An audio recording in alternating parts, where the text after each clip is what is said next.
श्री अकाल, राम राम, नमस्ते, अस्सलाम। मैं आपका होस्ट यासिन रंधावा। आज हमारे साथ हमारे गेस्ट मौजूद हैं दिल्ली से जसकरण ढिल्लों साहब। अ, इस इनके साथ हम बात करेंगे ढिल्लों प्लान के हवाले से कि ढिल्लों प्लान की हिस्ट्री क्या है और कहाँ से इसका स्टार्ट हुआ। सो thank you very much Jaskaran, आपने हमें अपना कीमती टाइम दिया। सबसे पहले तो आप ये बताएं कि आप ढिल्लों प्लान के बारे में क्या जानते हैं और आपका जो अपना नेटिव विलेज है वो कहाँ पे है और कितना पुराना है, उसको फाउंड किसने किया था। तो ये सारी इंफॉर्मेशन आप हमसे शेयर करें। सबसे पहले तो सारे दर्शकों का सबका मैं सलाम करता हूँ और सबको राम राम सत श्री अकाल। जो ढिल्लो क्लैन है उसका, क्योंकि मतलब मेरे जो दादा पटपट दादा थे उनकी वजह से हमारा गांव मतलब बसा। मुसावी के हिसाब से ओरिजिनल सेटलमेंट जो होता है, मैप नक्शा होता है मुसावी गांव का, उसके हिसाब से उन्होंने वो गांव की नींव रखी। और वही हमारा जो उनका घर है, पुश्तैनी घर है, वो सबसे पहला जो गांव के केंद्र में है, वो मेरे ताए के पास गया घर। और जो गांव के बिल्कुल जो क्या बोलते हैं, पौंड जिसको कहते हैं, तालाब के सामने है, वो मेरे उनके छोटे मतलब मेरे पिता के पास गया, तो ताए के छोटे भाई बेटे भाई हुए। तो मतलब हमारे जो है पुश्तैनी, जो हम एक तरह से रूलिंग फैमिली से हैं जो गांव की है। और ढिल्लों के बारे में मैं, क्योंकि मैं अपने दादा दादी के साथ माता पिता की ज्यादा बातें सुनता था, तो मुझे लगभग अपने चार गोत्र से जो बनता है इंसान, जैसे दादा दादी नाना नानी के, उनके बारे में सब कुछ पता है। वो की हैरानी की बात है, क्योंकि अब गांव वालों को भी अपने दादा दादी नाना नानी तो दूर की बात, कभी किसी को दादी का नाम भी नहीं याद होता, किसी को कुछ नहीं याद होता। मेरे को पट पट दाता उससे पहले का भी सारा याद है कि मैं जैसे ढिल्लो मेरे दाद के हैं, और मेरे जो ददियाल है वो ढिल्लो है, और भूण करके है मेरी दादी का गोत्र। और मेरे नाना का गोत्र है दियोल, और मेरी नानी का गोत्र है पन्नू। और एक तरह से जो देओल और नत हैं वो पन्नू बहनों में पन्नू बहनें ब्याही थी। एक नट क्लैन जो लाहौर में ज्यादा होता है, और एक पन्नू सॉरी एक दियोल क्लैन जो कि लुधियाने में होता है। तो वो दोनों भाई थे, तो वो एक तरह से उनका भी पता मुझे नत्थों का। तो अब ढिल्लो जो होते हैं, ढिल्लो जो आए थे, वो सबसे प्राचीन जाट गोत्र में से है। और सबसे अच्छी बात यह है कि ढिल्लो कभी भी कोई राजपूत नहीं हुआ, कोई गुज्जर नहीं हुआ, कोई शेड्यूल कास्ट नहीं हुआ। गांव पूरा का पूरा अब मतलब अब तो शायद आने लग गए होंगे, पर कभी नहीं हुआ, क्योंकि ढिल्लो जो है जाटों से के अलावा उसको कभी किसी चीज की जरूरत नहीं पड़ी कि हमको जाट ही हैं, हम उससे ज्यादा हम कहलाना नहीं चाहते। और इसकी वजह से ये राजा जाट भी कहलाए गए, राजा जट जो कह रहते हैं, क्योंकि इन्होंने अपने उसमें खुश रह के अपने उसमें अ, आगे प्रोग्रेस करी। तो हमारा गांव जो है उसका नाम है ढिलवा करके है, इसको टलुआ कह देते हैं हम पंजाबी में। तो ढिलवा जो है आपका, ये नंगल डैम के पास है, जो भाखड़ा नंगल डैम है, बहुत मशहूर है दुनिया में, उसके पास ही है ढिलवा करके। तो ये ढिलवा जो गांव है, ये इससे पहले जो हमारे पुरख थे वो ब्यास के दूसरे किनारे थे, जो कि किनारा आपका पड़ जाता है माझे, जो कि केंद्र पंजाब है, दोआबे के बीच में। वो ढिलवा बहुत मशहूर है, लोग क्योंकि उसको जानते हैं। 50,000 ढिल्लों का गांव है, वो बहुत सबसे बड़ा ढिलवा है दुनिया में। 200 ढिलवा है पूरे पाकिस्तान और इंडिया में। तो वो सबसे बड़ा है, 50,000 की आबादी है उसमें। डेरा राधा स्वामी ब्यास जो कि बहुत मशहूर है इंडिया में, वो उधर ही है बसा हुआ। और उसके ऑपोजिट है चौधरी लंगार जी की जो है गुरुद्वारा है। तो मतलब बहुत फेमस ढिलवा है, ढिलवा ढिलवा है वो, तलवा जिसको कहते हैं पंजाबी में। उससे पहले जो एक गांव आया था, वो मेरे जो दादा बताते थे, वो रावी के किनारे जो तरन तारन अब जिले में आता है, वो चुबाड़ करके गाना गांव आता है, जो कि सबसे पहले गांव में से एक था, जो ढिल्लों के माझे में केंद्र पंजाब में स्थापित हुए थे। और मेरे जो दादा के जो चाचा थे, चाचू जिनको कहते हैं, वो वहां पे लाहौर में जाके वो कुश्ती के पहलवानी करते थे, और कुश्ती के वो जीतते भी थे। और मतलब बहुत वो भी बड़े अच्छे किस्म के इंसान थे, उनके किस्से बड़े मनोरंजक होते थे। उन्होंने शादी नहीं करी, वो अलग बात है। तो ये डिल्लो क्लैन के बारे में मैं ये जानता हूँ कि मेरे दादा बताते थे, और वही मेरे को चीज सेम मेरे को भातों से मिली। जो ब्राह्मण हमारे साथ आए, हमारे जो हमारे रिकॉर्ड मेंटेन करते थे, या हमारे जो जो श्राइन है हमारे, या जो हमारे क्या बोलते हैं, एक तरह से जो खेड़े का रहता है, वो जठेरे का रहता है, वो हमारे है भाई बख्तार सिंह ढिल्लों के। तो वो मेंटेन करते हैं। वो हमारे नाथ जो थे, 3 मंदिर हैं हमारे गांव में, वो बाबा बालकनाथ के और बाबा ऐसे करके पूरन नाथ के भी शायद। तो नाथ भी हम मानते थे, तो वो 3 गांव वो मंदिरों का भी रखवाली वो ही करते हैं जो हमारे साथ ब्राह्मण है। और एक माता चिंतपूर्णी है, वो भी ढिलवा के अंदर ही आता है। वो हिमाचल का सबसे दूसरा बड़ा हिंदू मंदिर है, जिसमें ज्वाला जी, माता ज्वाला जी के बाद उधर ही आते हैं सारे श्रद्धालु। तो ये तो हमारे मेरे दादा, और यही मेरे को चीज स्वामी दयानंद जी की किताब में मिली। ये मेरे को यूनानी यानी ग्रीस, ये जो इतिहासकार है, क्या बोलते हैं इनका नाम, मेगास्थीन्स है, उनमें ये मिली। फांस जो है चाइनीज हिस्टोरियन, उसी में ढिल्लों का यही इतिहास मिला। तो लगभग यही बोलते हैं कि जो करण था, करण जो सूर्यपुत्र करण कह देते हैं जिसको, मतलब अगर वो कुंती का सबसे बड़ा पुत्र माना जाए, और कृष्ण और युधिष्ठिर को कह रहे थे आखिर में कि तू दुर्योधन का साथ छोड़ दे, तू असली हक हकदार है सबसे बड़ा पांडव होने के कारण। और कृष्ण का भी वो फुफेरा भाई का होने के कारण, फुफड़ का लड़का, सॉरी बुआ का लड़का होने के कारण, तो वो उसने मना कर दिया। उसको धर्म पुरुष माना जाता है, क्योंकि उसने एक ही औरत से, दो औरत से शादी करी उसने। तो उसके दूसरे पुत्र सूरसेन हुआ, क्योंकि पहली औरत से उसका कोई बच्चा नहीं हुआ, तो दूसरी जो उनकी पत्नी थी उनसे एक सूरसेन करके हुआ योद्धा, वो मारा गया कुरुक्षेत्र में। उसका जो बेटा वो ढिल्लों करके हुआ, वो पहला ढिल्लों था, और राजा ढिल्लों हुआ, क्योंकि युधिष्ठिर ने उसको आधा राज उसने बांट दिया। युधिष्ठिर धर्म का माना जाता था प्रतीक, तो उसने आधा उसको बांट दिया, आधा ये क्या बोलते हैं अर्जुन के बेटे परीक्षित को बांट दिया। अर्जुन के पोते परीक्षित को बांट दिया, अगला जो हस्तिनापुर से राज्य था पूरे इंडिया का। तो ढिल्लों से हमारा आ रहा है। और ढिल्लों के पहले जो पहला गांव बसा है हमारा पेहोवा है, जो कि अभी भी पेहोवा कुरुक्षेत्र में है। कुरुक्षेत्र में ही युद्ध में उधर जाके बसा लिया था कुछ ढिल्लों ने। तो वो पहला पहला है। दूसरा हमारा जो करनाल है, जहाँ पे कर्ण जो है लड़ते लड़ते, करनाल लेक भी है वहाँ पे, बहुत अच्छा रिजॉर्ट है। दूसरा जो हमने गांव स्थापित करा करनाल है, वो तो जिला ही बन गया। और पेहोवा में प्राचीन मंदिर भी। तीसरा जो उन्होंने गांव करा वो दिल्ली का था, जो अभी भी दिल्ली के नाम से जाना जाता है। तो वो तीसरा गांव था। उसके बाद जो ढिल्लों के गए थे, जो मेरे को सारे सोचे से मिले, जो मेरे दादाजी बताते थे, ढिल्लों पहले गए टंक में, जो टंक राजस्थान के दक्षिण में आ जाता है, मध्य प्रदेश के पास। वहां पे जो है इन्होंने, मैंने अपनी रिसर्च करी, अपना थोड़ा करा, तो वहां पे टंक सगरोहा और ढिल्लों की वो होगी, कॉन्फेडरेसी होगी, एक तरह से संधि होगी तीनों की। तो टंक जो होते थे तक्षक माने जाते हैं, टोकस हैं। और सगरोहा जो होते हैं उससे मलिक आए, गढ़वाले आए, बहुत सारे वो आए, अलग अलग गोत्र आए। और वहाँ पे ढिल्लो आए, इन तीनों ने वहाँ पे बनाई। और इससे पहले तो दिल्ली में है ये तोमर और ढिल्लों की वो थी, मतलब गठ जोड़ी थी, जबकि चौहान नहीं आए उससे पहले तक। तो ये आपस में बदल बदल के इन्होंने गद्दी संभाली दिल्ली की। फिर उसके बाद इधर तंग सगुरा के साथ आए। उसके बाद वहाँ पे थोड़े राजस्थान में थोड़े ज्यादा का ज्यादा डेजर्ट होता रहता, मारूथल डेजर्ट है, थार डेजर्ट वहाँ पे, तो उससे वो गए सीधा ये हमारे बठिंडा गए, जहाँ पे सबसे पहला ढिल्लों का गांव बठिंडा का रामपुरा फूल है।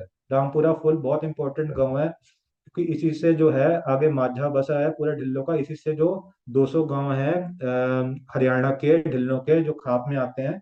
सुरेंद्र सिंह ढिल्लों मेरे दोस्त हैं, जो कि हरियाणा के डिप्टी सीएम भूपिंदर सिंह हुड्डा के बेटे दीपेंद्र सिंह हुड्डा के काफी अजीज हैं। तो वो उसके चौधरी बने और खाप के हेड बने, प्रमुख बने। तो वो सबसे यंगेस्ट खाप के हैं, पूरी खापों में, सारी गोत्र की खापों में सबसे यंगेस्ट हेड बने। वो 24 साल की उम्र में जब उनके पिताजी की डेथ हो गई। तो वो उसमें आते 200 गांव ढिल्लों के, तो सारे के सारे रामपुरा फुल बठिंडा से आए, जो कि नहला पहला गांव बसा वहाँ का। आपके माझे में गए, माझे से पहले ये गए आपके मोगे में गए, जहाँ से आपके मोगे का सबसे बड़ा गांव जो है आपका, क्या बोलते हैं ये, मोगे में जो ये सबसे बड़े गांव जो बसे, ये आपके पंजवड़ बसा, जिससे भंगी महाराज जो है, भंगी मिसल के महाराज जो है 5 पंजाब के पूरे बने। 1,000 साल बाद, जब पहला मतलब पिछला जो इंडियन जो भारत इंडिया का जो महाराजा हारा था, नंदपाल जयपाल, महाराजा हरि सिंह ढिल्लों, तो वो पंजवाड़ वालों ने मोगा से उठ के आए थे। और उसके बाद मोगा के बाद कुछ जो है ढिल्लों गए, वो गए चब्बड़ में। चब्बड़ एक गांव है जो चब्बड़ करके है गांव, वो सबसे पहला ढिल्लों का गांव है माझे में, केंद्र पंजाब में। और ये 800 ईस्वी यानी 800 ईडी के आसपास आया, एडी के आसपास आया। और चबाड़ से ही जो है फिरोजपुर में गए कुछ दिनों, कुछ गए रावलपिंडी में, जहाँ पे निक्का चबाड़ करके उन्होंने करा। जो कोटवार के दिलों है वो निक्का चबाड़ से है, रावलपिंडी के जो पाकिस्तान में रह गया, और आपका फिरोजपुर जो इंडिया में रह गया, वहां पे ढिल्लो ये चब्बड़ से है। कुछ टिल्लो जो गए वो डस्का में गए, जो कि आपके सियालकोट में आता है। डस्का और गढ़ बन गया ढिल्लो का। और इस तरह जो चब्बड़ के फैलते फैलते अब इंडिया में तो अब 3,000 गांव हैं, जो कि आपके चब्बड़ वाले जो केंद्र पंजाब में जो अब 4-5 डिस्ट्रिक्ट, माझे के तरन तारण डिस्ट्रिक्ट, ब्यास डिस्ट्रिक्ट, और आपका क्या बोलते हैं अमृतसर डिस्ट्रिक्ट, और ये आपका सीधा जलंधर डिस्ट्रिक्ट में फैल गए। 200 ढिलवा वहां पे भी है जलंधर डिस्ट्रिक्ट में, दुआबे में काफी सारे हैं 200 में से। तो ऐसे करके मतलब ये है ढिल्लो प्लान का बेसिकली हिस्ट्री, और पूरा का पूरा कि मतलब ऐसे ऐसे हमने ये हमारा वास्तविक में रियलिटी में ये हुआ हमारा।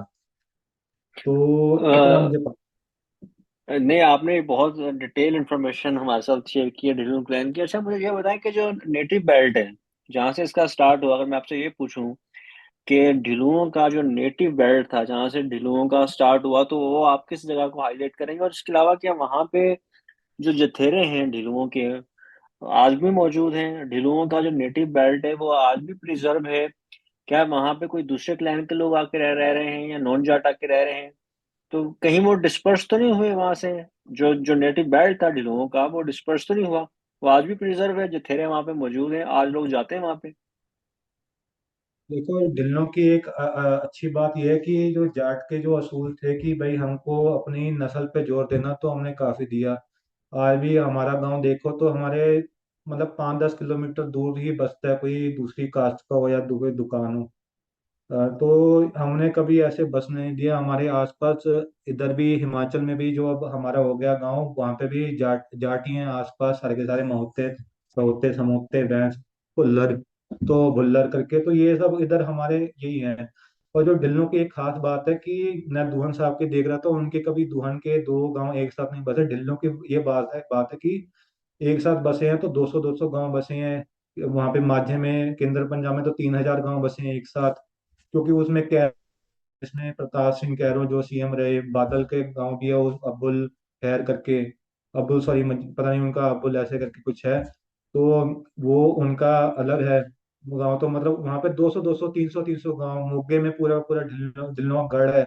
डस्का सियालकोट में पूरा ढिल्लो गढ़ है। लाहौर गुजरांवाला सियालकोट बंटवारे से पहले उसमें लाहौर सीलमपुर गुजरांवाला में सबसे बड़े जो जट क्लैन था वो ढिल्लों का था। क्योंकि वो हमारा मतलब बहुत भरे हुए होते हैं, और हमको बहुत आसानी से हम पता लगा लेते हैं कि ये ढिल्लो है या नहीं है।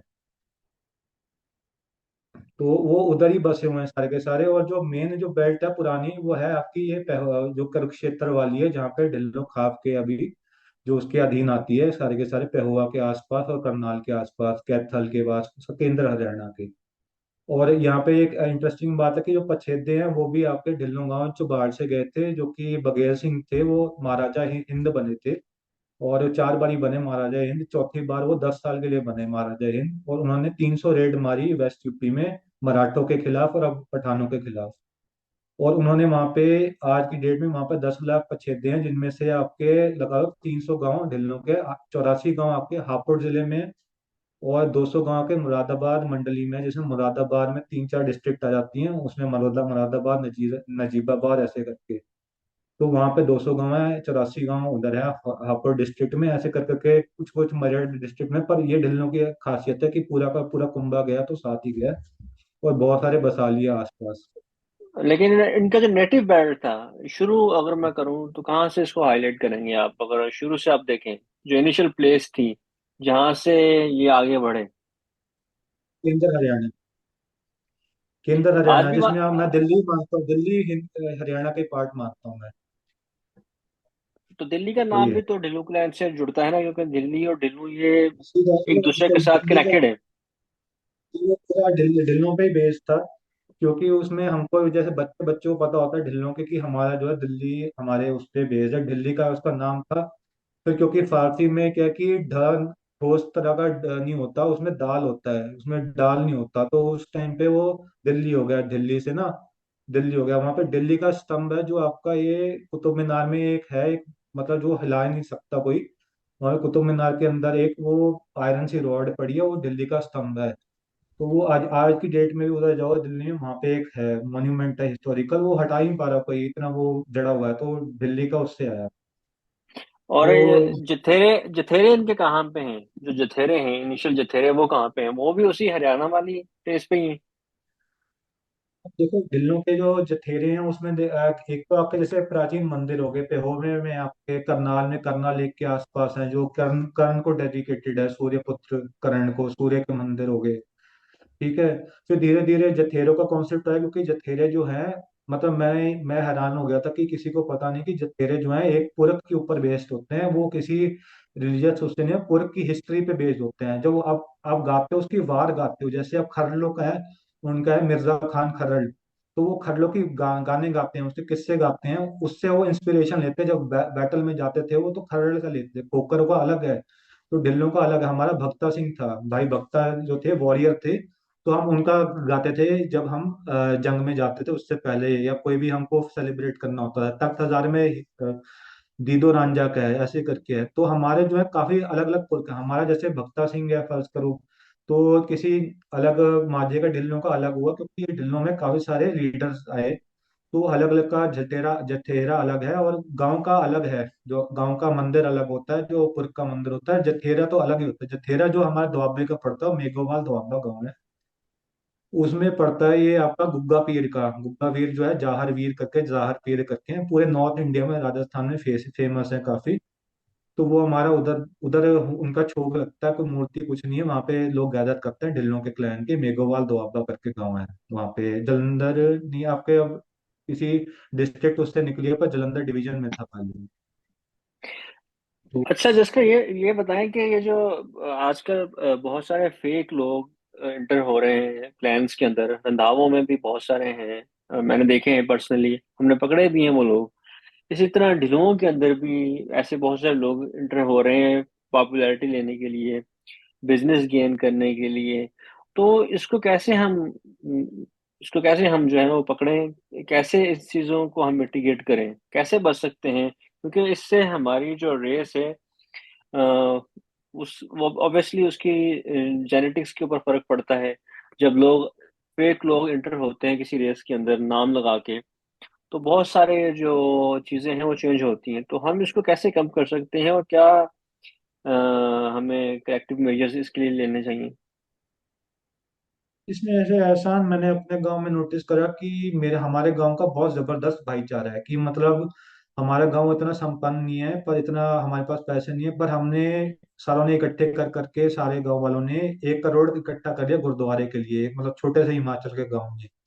तो मैं ये सोचता हूँ कि अगर आपके भाई पटवार खाने पे, आपके तहसीलदारों पे आपका कंट्रोल नहीं है, तो पहली बात तो आप डॉक्यूमेंट उससे वेरीफाई करो। जब आपका वो गांव वाला कोई वेरीफाई नहीं कर रहा, कुछ नहीं कर रहा, ठीक है, तो उसके इसका मतलब फेक है। पहली बात तो हम गांव से जुड़े हैं, भी यार हम बंजारे नहीं है, हम गांव से जुड़े हैं, ठीक है, तो उस गांव पे जाके फोकस करो। ठीक है। और दूसरी बात है इसका क्या, वो क्या चाहता है इससे, कोई मतलब कोई बच्चा तो है नहीं कोई कि भाई मतलब मैं बिल गेट्स का नाम लगा लूं तो मोदी का नाम लगा लूं। तो इसमें होता है कि दो तरीके होते हैं जट्टों के पास, जो हमारे पास है, एक तो हमारे पास पैसे और जमीनें बहुत ज्यादा है। वो तो एक तो शादी करना चाहते हैं हमारे में, चाहे वो लड़की की शादी कराएं या लड़के की। दूसरी वो चाहते हैं कि पॉलिटिक्स में आगे आना। जैसे एक ढिल्लो था, वो मतलब शेड्यूल कास्ट से थे, यूपी से आए थे, वो उन्होंने ढिल्लो नाम लगा दिया। शेड्यूल कास्ट कम्युनि उधर कॉन्स्टिट्यूएंसी में काम कर रहे हैं, वो वोट के लिए कर रहे थे, तो अब उनका ढिल्लो लगा दिया, उन्हें एन नहीं लगा हुआ, तो उससे पता चलता था उनकी शक्ल देखकर कि वो उधर उस कास्ट के हैं। तो पॉलिटिक्स वोट के लिए कर रहे थे किसी के लिए।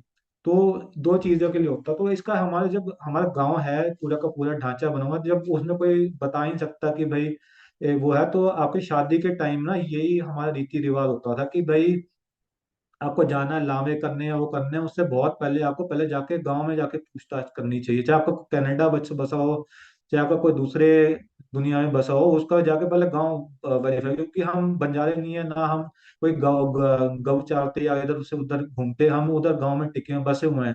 अब मैं उधर जाऊंगा, मेरे को सारे जानते हैं कि भाई मैं अपना नाम लूंगा, मेरा घर का नाम काटो है, जो कि हरियाणी में पंजाबी में होता है गिलहरी। तो सारे जानते हैं, मेरे बुआएं जानती है, इतने जानते हैं। और सबसे अच्छी बात है जाटों में कि चार गोत्र होते हैं, दो तीन गोत्र होते हैं एक बंदे को बनाने में, दादा दादी नाना नानी के।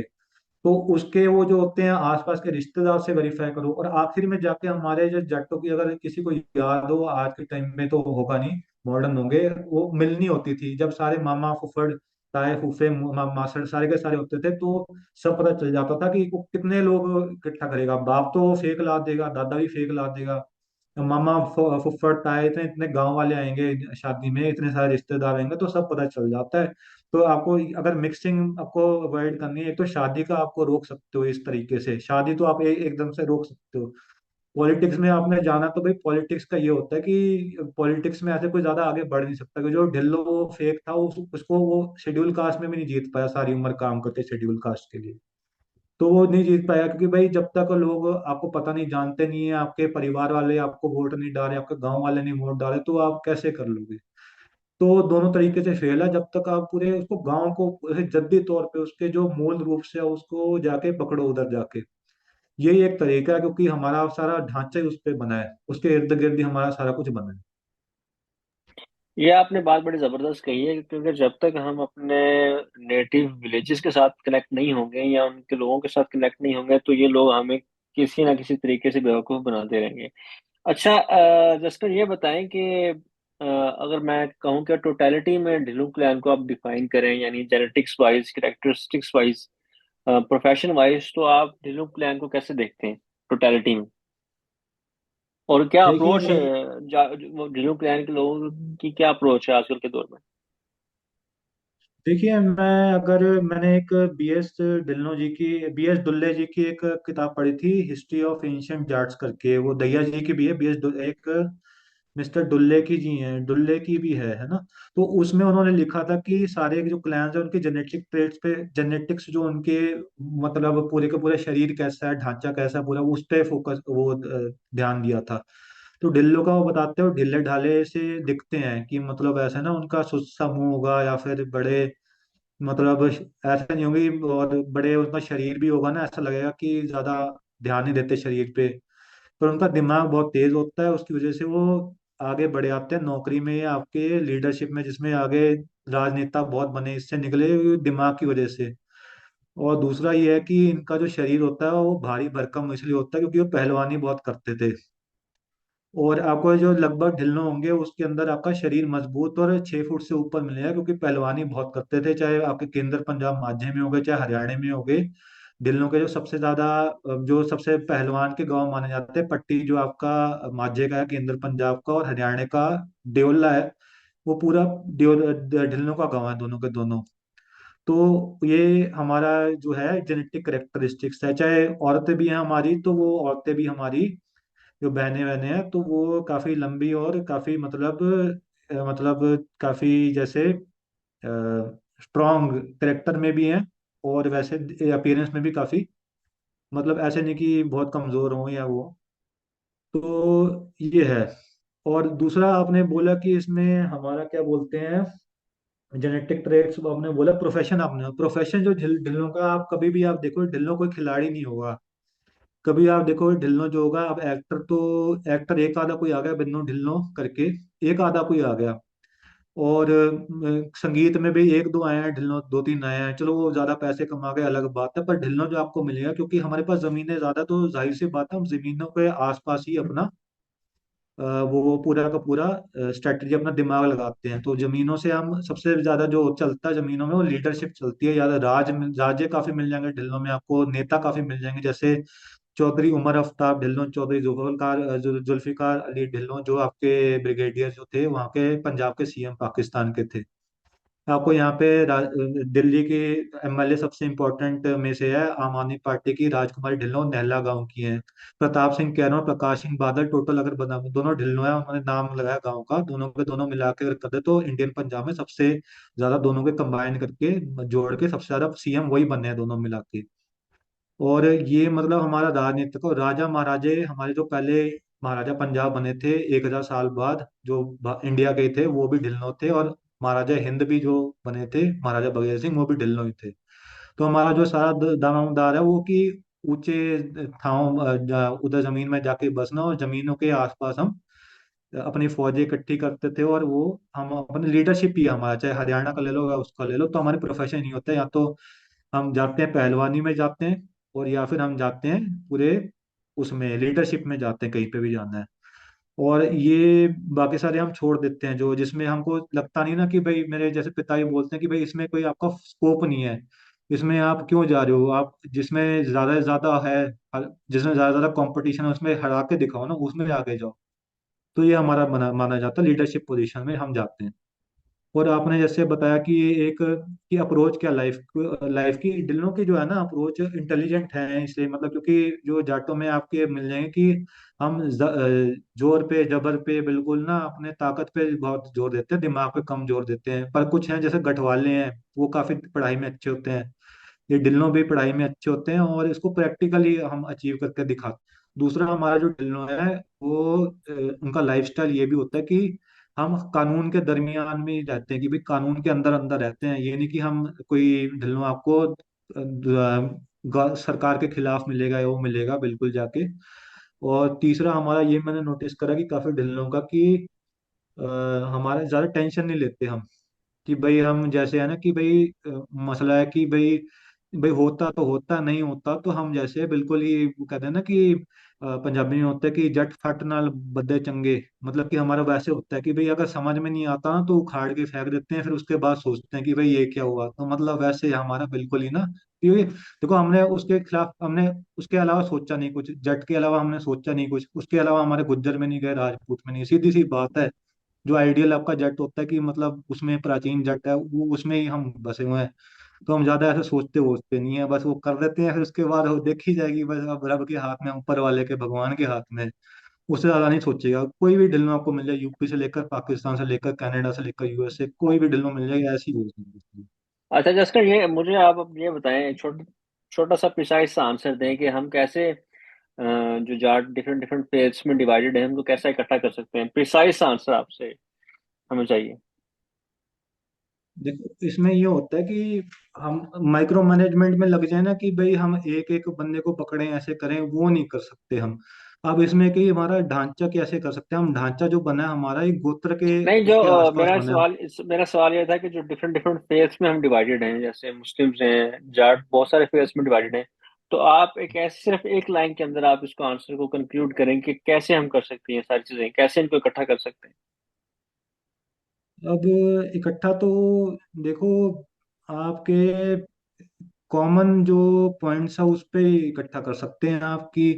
देखो एक होता है जैसे फौज होती है ना, उसमें हर एक प्रताप का जो होती है ना, एक बैनर होता है, उसमें हर एक उसका आता है। राजस्थान वाले जाट चार पांच में आप डिवाइड जो है मतलब अलग है, उनको इकट्ठा करके आप जोड़ दो।